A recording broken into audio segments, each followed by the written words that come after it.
শুক্রবার মালদার ভোট প্রচারে নজর কাড়লেন অভিনেতা দেব। তিনি উত্তর মালদার তৃণমূল প্রার্থীর সমর্থনে রোড শো করে প্রচারের ঝড় তুললেন রতুয়ায়। শুক্রবার বেলা 12:30 নাগাদ দীপক অধিকারী ওরফে অভিনেতা দেব মালদায় আসেন। তিনি রতুয়া স্টেডিয়ামে হেলিকপ্টার থেকে নেমেই হুটখোলা গাড়িতে চেপে বসেন।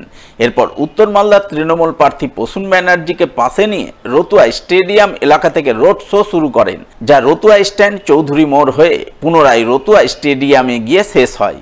অভিনেতা দেবের রোড শো দেখতে সাধারণ মানুষের ভিড় উপচে পড়ে। দেবকে কাছে পেয়ে তৃণমূল নেতাকর্মী সহ সাধারণ মানুষজনের মধ্যে ব্যাপক উৎসাহ উন্মাদনা নজরে আসে। এদিন অভিনেতা দেবের রোড শোয়ে তৃণমূল প্রার্থী প্রসূন ব্যানার্জি ছাড়াও উপস্থিত ছিলেন জেলা তৃণমূলের সভাপতি আব্দুর রহিম বক্সি, বিধায়ক সমর মুখার্জি সহ অন্যান্যরা।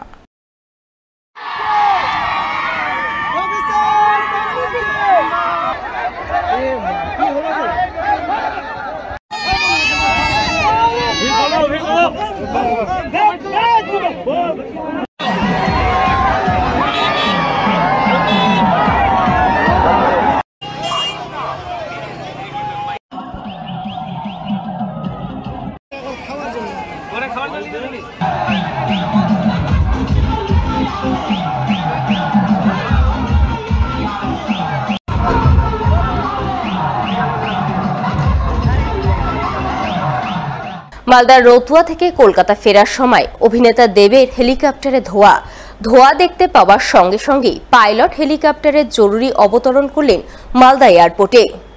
এরপর অভিনেতা দেব গাড়িতে চেপে সড়ক পথে রওনা দিলেন কলকাতার উদ্দেশ্যে। যদিও কী কারণে হেলিকপ্টারে ধোঁয়া দেখা দিয়েছে সেই ব্যাপারে এখনো কিছু জানা যায়নি। এ বিষয়ে হেলিকপ্টারের পাইলটও খোলসা করে কিছু বলতে চাননি। তবে পাইলটের দাবি, হেলিকপ্টারে কোনো সমস্যা নেই, হেলিকপ্টার যাওয়ার জন্য প্রস্তুত রয়েছে। কেউ যেতে না চাইলে সেটা তার চয়েস।